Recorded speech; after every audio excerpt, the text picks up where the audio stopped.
Olá gente, tudo bem? Eu sou Vadim Kovalev trazendo mais um vídeo para vocês. Eu gostaria, gente, de ressaltar que eu estive há muito tempo já sem acessar a minha página de estúdio do YouTube e sem ter postado vários vídeos aí que eu poderia ter postado esse tempo.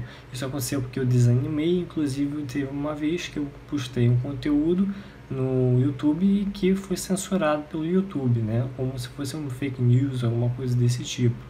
Então eu tinha parado mesmo, que eu simplesmente desanimei de fazer vídeos sobre anarcocapitalismo por um tempo. Mas agora eu espero estar voltando com um novo livro muito interessante que é do Hans Hermann Hoppe, Democracia, o Deus que Falhou. E nós vamos começar a leitura do livro, né? Basicamente eu irei resumir ele e vamos até a página 30 hoje. Muito bem, o que o livro faz? Primeiramente, o livro, a partir do primeiro capítulo dele, que é a introdução, ele desqualifica a democracia, né? Ele atribui a ela responsabilidades de grandes perdas, de grandes chances que a gente poderia obter, mas infelizmente a gente não obteve por causa dela. Sejam econômicos, sejam sociais, sejam culturais até mesmo, né? E ele também qualifica a democracia como uma espécie de um comunismo brando, vamos dizer assim, né? O livro trata de desqualificar tanto a democracia quanto a monarquia, procurando a abolição total do Estado.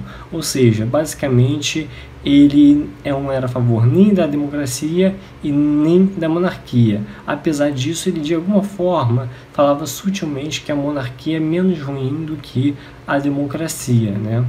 Então, isso é um ponto importante de se falar.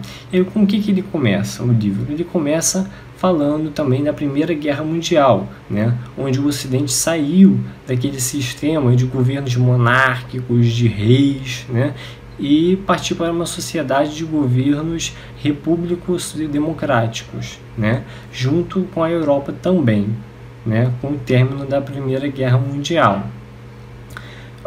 Os Estados Unidos então saiu vitorioso contra a odiada Áustria, né, porque ela era mais odiada do que a própria Alemanha, era pior do que a Alemanha na época, sob os olhos das pessoas, né, que adotou um sistema de socialismo de guerra para lutar, né, mas é um socialismo de guerra, não um socialismo que seja perpétuo, não, é apenas uma fase transitória de socialismo de guerra, especialmente para a guerra, especialmente para vencer a guerra, onde os recursos eram destinados mais para as questões militares do que outras questões sociais ou econômicas mais importantes, vamos dizer assim, né?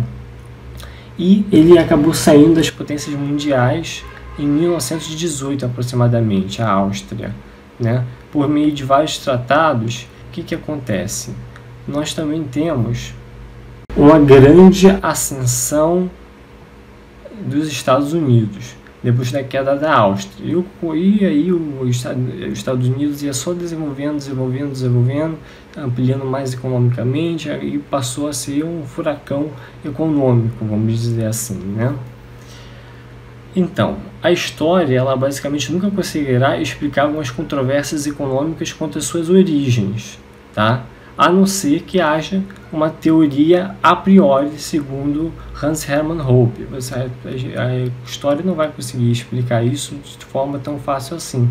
Vai ter que ter uma teoria a priori que possa então ser alocada, né, dentro de um ambiente de estudo, né?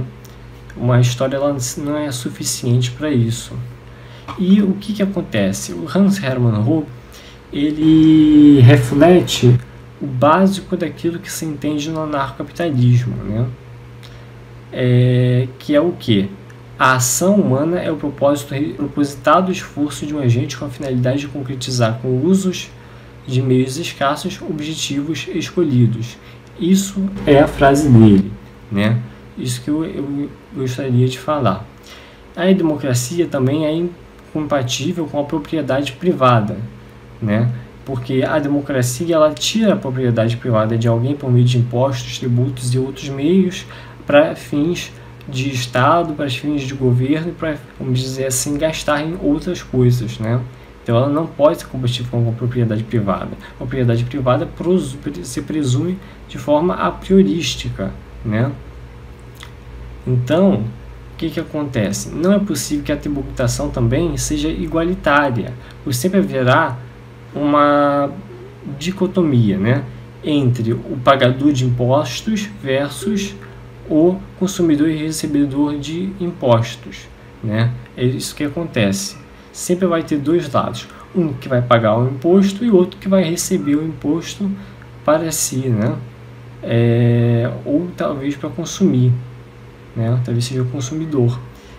E em seguida ele fala uma outra parte muito importante, que é o seguinte: se é preciso haver um Estado definido como organização que exerce o monopólio territorial de decisão final obrigatória, jurisdição 15, e da tributação, então é ética e economicamente vantajosa escolher a monarquia em vez da democracia.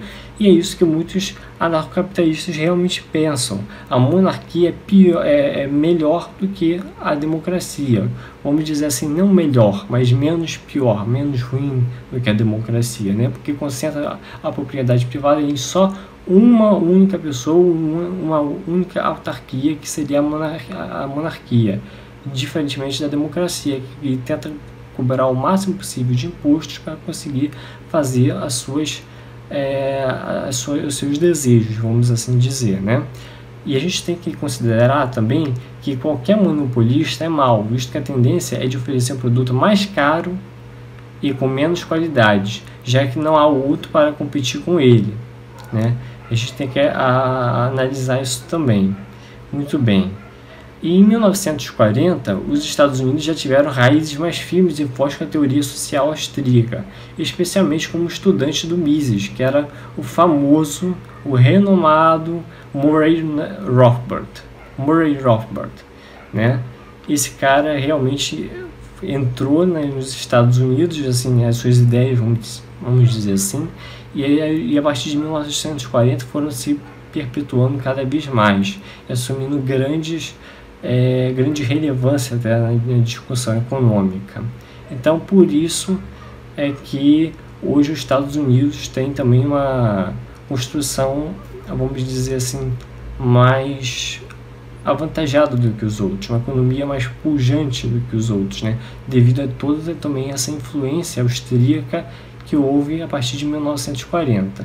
Então, gente, estamos na introdução, até a página 30, e nós voltaremos depois, mais tarde, falando mais a respeito desse livro. Eu espero que vocês se inscrevam no canal, ative o sininho, dê uma gostinha, faça um comentário e compartilhe com o máximo número de pessoas que você puder.